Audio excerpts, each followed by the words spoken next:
Hi, I'm Gareth Green, and in this video we're going to be thinking about how to resolve a diminished seventh chord.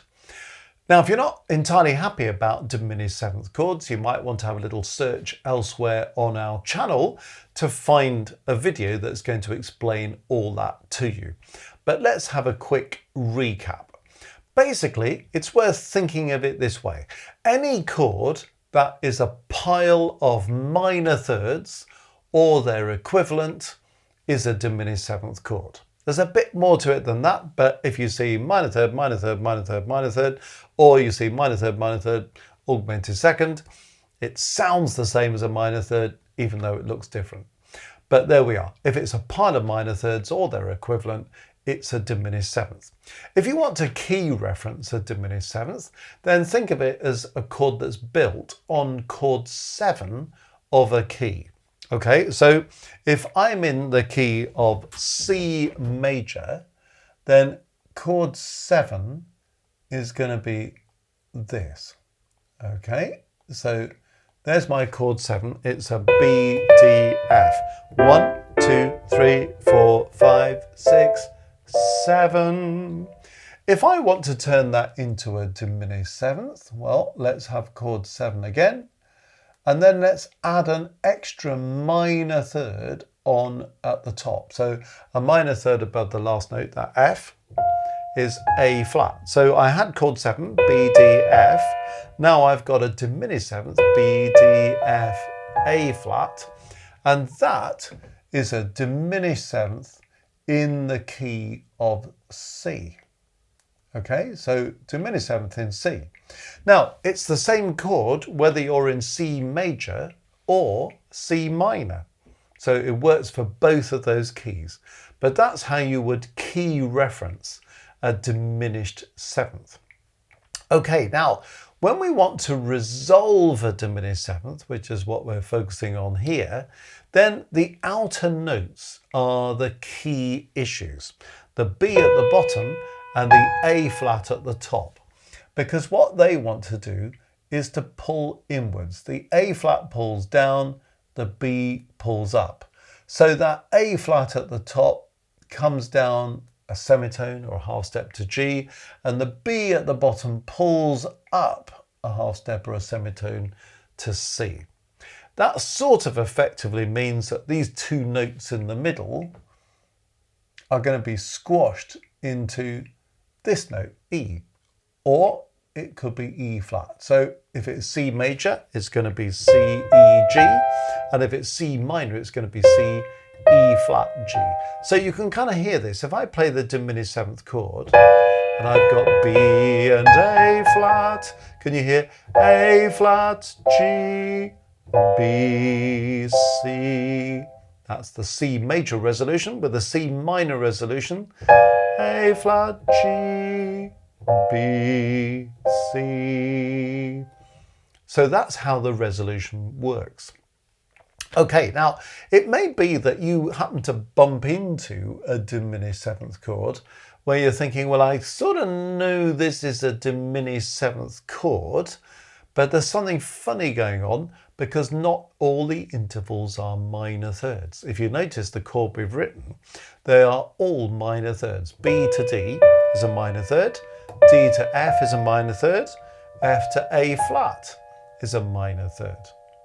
But what happens if I were to write the diminished seventh chord a slightly different way? The same chord, but say D is now at the bottom.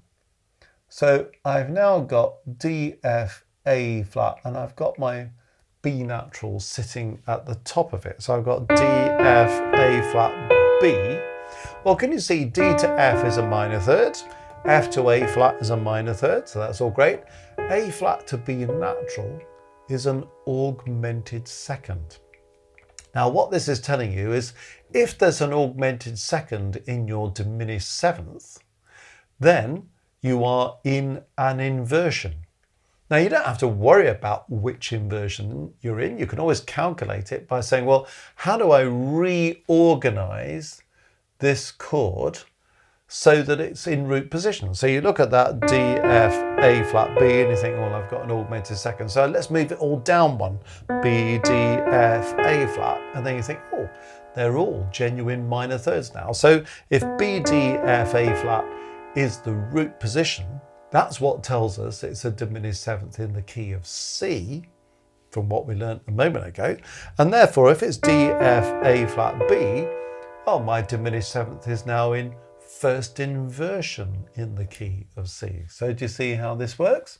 So now in this example, I've got a diminished seventh in C, but it's in first inversion. Okay, well, let's roll out the inversions for a moment. So what happens if we go up to the next inversion? We've got F, A flat, B, D. Sorry, that B is not looking wonderfully positive. Let's just start that again. Talk amongst yourselves. F, A flat, B, D. That's slightly better. Must have had too much gin on my cornflakes this morning, I think. Anyway, so we've now gone up to another inversion, haven't we? So this is a diminished seventh in C, second inversion. Hopefully you can see why it's in second inversion. Root position with B on the bottom, first inversion with D on the bottom, second inversion with F on the bottom of it. Let's check these intervals. F to A flat is a minor third. A flat to B is an augmented second. That's the thing that's telling us it's in an inversion. B to D at the top is a minor third. So again, if you saw that chord, you'd say, how do I organize that into root position? In other words, where do I get genuine minor thirds? That will then determine the key, because the bottom three notes will be spelling out chord 7 in the key. Then you can look at this and say, it's got F on the bottom, so it must be in second inversion.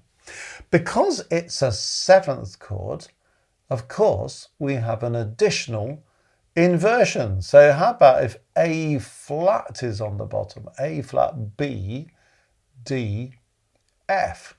Well, obviously what I'm now looking at is a diminished seventh in C, but this time it's in third inversion, because you always have a third inversion when you've got a seventh chord. You've got an extra note, so it facilitates an extra inversion. What do we notice this time? Well, A flat's at the bottom, going to B. Well, A flat to B is an augmented second. And the B to D is a minor third. The D to F is a minor third, just as before. So again, if you saw that chord, you'd have to reorganize it with genuine minor thirds. So you think, okay, I need to take the A flat off the bottom, stick it on the top, B, D, F, A flat. That's the root position. And B, D, F, chord 7, I know I'm in the key of C. So this is a good way, when you come across diminished sevenths, of key referencing them. Now, why do you want to key reference them? Well, because of this question of resolution. Because going back to what we said in red at the top, they have a means of, well, it's about voice leading. Where does a note want to go? And we said at the top that A flat wants to pull down to G, while the B wants to pull up to C. So you heard A flat pulling to G, we heard B pulling to C. Put the two together, you can feel that diminished seventh interval pulling inwards. And then the middle note sort of takes care of itself, doesn't it? Now, when we go into an inversion, the point is that the A flat and the B behave in exactly the same way as when you were in root position. So if you're not sure which key you're in, well, you don't know which note might be pulling where. So when we go to first inversion, this B wants to pull up to C. And this A flat wants to pull down to G. So do you see how that kind of works? Which normally means, as before, these other two notes kind of meet in the middle. So we go there, either to E or to E flat. So again, A flat is going to G, B is going to C. So what happens here? I'm in first inversion with my diminished seventh, and now I'm going to a first inversion of the tonic chord. Can I go to a root position? Yes, I can. I could go from there to here because D is free to go to C. F is free to go to E or E flat. That's fine. There's a bit more scope there. The two notes that are critical are the bottom and the top notes of the original root position chord. And they still play out in the same way when you're in inversion. So we've got a bit of flexibility in first inversion about, does it have to resolve to a first inversion tonic chord? No, it could do, or it could actually resolve onto a root position chord. Now you've got choice there because we haven't got A flat or B natural at the bottom. Okay, now then, let's move on to the second inversion. Well, what's wanting to happen here? Here's the B natural wanting to pull up to C. Here's the A flat wanting to pull down to G. So do you see those notes, the critical notes, are now sort of in the middle of the chord, aren't they? Well, what could we do with the other two notes? Well, we're a bit free, you know. I mean, we could decide the F at the bottom is going to go down to an E. The D at the top could just merge into the C. That would be perfectly reasonable. So you could do that. I mean, you might find in second inversion the top D goes up to E and leaves you with a second inversion tonic chord. Or you might think, well, it melts into the C and the bottom note comes down to E, so it's a first inversion chord. If it goes from that second inversion to a root position chord, that's perfectly reasonable as well, because it's the A flat and the B that matter, remember. Okay, now when we go to the third inversion, life gets a tad more interesting because the B still wants to pull up to C. The A flat still wants to pull down to G. Now this time we've got an interesting situation because we end up with that G at the bottom. Okay, well, what's the top notes going to do? Well, again, they might do this thing that we talked about before where they kind of just meet in the middle and you do that. But whatever you do here, because that A flat at the bottom needs to fall to a G, you do end up with a second inversion. So now in this case, we do end up really having to deal with that second inversion chord. As I say, we've got options with the others, but particularly with the third inversion, we've got the two critical notes at the bottom of the chord, so they have to be handled. So quite often when you use it in third inversion, you do this, you resolve it to a tonic chord in second inversion. Well, you might then follow that with a chord 5. So you get a progression that goes diminished seventh third inversion, 1 second inversion, 5 root position. Whereas you don't have that pull onto a second inversion chord in the other inversions of the diminished seventh. So I hope that's kind of useful in recapping on what is a diminished seventh, how do you key reference a diminished seventh, how do you know when a diminished seventh is in an inversion, because you get that augmented second. So you kind of notice that when it's in first inversion, the augmented second's at the top. When it's in second inversion, the augmented second's in the middle. When it's in third inversion, the augmented second's at the bottom. So that deals with the inversions of it. But the critical thing we're trying to address here is, in the light of all that knowledge, how do we resolve it? And this diminished seventh interval has got a very strong pull. Those two notes pull towards each other. The A flat, the seventh, falling, the B at the bottom rising. So wherever they play out in the chord, that's how they really want to be resolved. Now, you could well turn around to me at this point and say, well, hang on a minute. I'm playing a piece of music where I've got diminished sevenths and they're not resolving like that. If you're playing Liszt, for example, Liszt is the great user of the diminished seventh chord. Well, he's not afraid just to put them back to back. So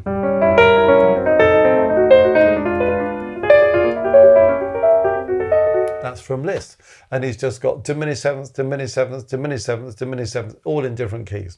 He's not really worrying about which key he's in. He's not really worrying about the diminished seventh chord functioning. He's just using it as a colour in its own right. Perfectly reasonable to do that.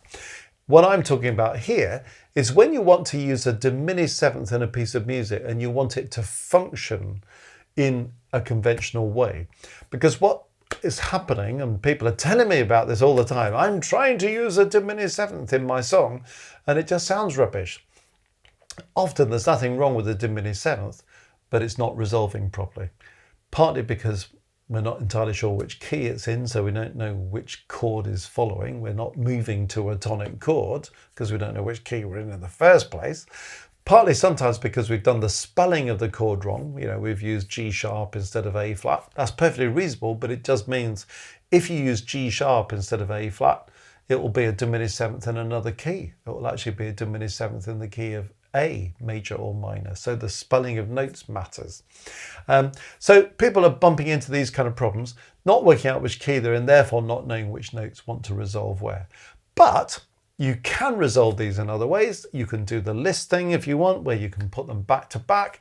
You can also do that trick of using a diminished seventh in one key and then respelling the notes. So, well, let's just do this as a little exercise for the fun of it. If I decide, for example, I'm going to take the initial example we looked at and I'm going to respell that A flat as a G sharp at the top. Can you see that's now definitely an inversion of a diminished seventh? B to D minor third, D to F minor third, F to G sharp augmented second. So its root position is actually this, G sharp, B, D, F, because those are genuine minor thirds. Then I look at the bottom three notes, G sharp, B, D. I say, oh, that's chord 7 in the key of A. So if I put F on the top, it's a diminished seventh that's going to A minor or to A major. That's why spelling of notes matters a lot. And then it tells me that the thing I originally wrote there is obviously in first inversion. So I'm going to have to follow the resolution of it in the same way as I did there. Okay, so you can go along in the key of C major, use A flat, and then say, what happens if I respell that as a G sharp, and then I go somewhere else, and suddenly I'm going to A minor or A major. So these are possible ways forwards with it. And diminished sevenths, well, where do they go? They tend to pull to 1. Sometimes they pull to 1C. So you go onto a second inversion, sorry, not a 1C, but a 4C, and then onto a 1. So you get things like that happening. You could do that, or you've just got to follow these resolution rules that we've talked about. But the respelling of notes is what this is just going on to explain now. So they're very flexible chords, and you might begin to understand why 19th century composers really, in many cases, got into diminished seventh chords. They're more colourful than just plain diatonic chords. They open up more possibilities for modulation as well. But the essentials here are sorting out your diminished seventh chords, key referencing them, knowing which inversion you're in, and knowing how to resolve. So I hope that's been a useful exploration. And if it has, you might like to go to our website, www.mmcourses.co.uk. When you get there, click on courses. You'll find lots of courses there, some of them on harmony that go into this kind of topic in much more detail and cover a lot of other stuff as well. So that might be of interest to you. Keyboard harmony if you want to do this in a practical way. Oral dictation if you want to learn to hear these kind of chords and be able to hear those sounds in your head and then be able to notate them.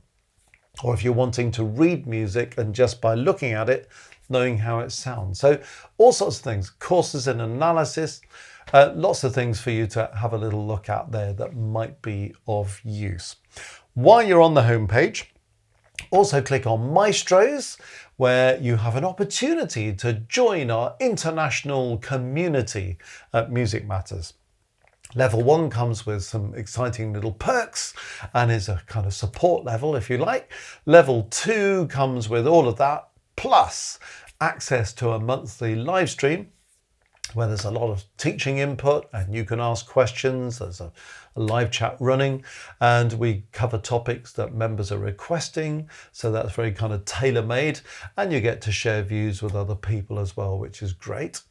Then there's the level 3 that gives you access to everything I've already mentioned. In addition, gives you discounts on our courses and access to a second monthly live stream where you can submit, if you want to, your own compositions, harmony exercises, arrangements, that kind of thing, or a recording of yourself performing for some kind of feedback. And I'll give you one-to-one feedback, evaluation on whatever you want to submit. And we share all that as a group so we can all learn from each other. Very supportive group. People are making some lovely friendships there with other folk in the same boats, as it were, from across the world. So have a look and see if that's for you. Anyway, lots of other stuff on the website. So have a look at it and see what you can discover that interests you.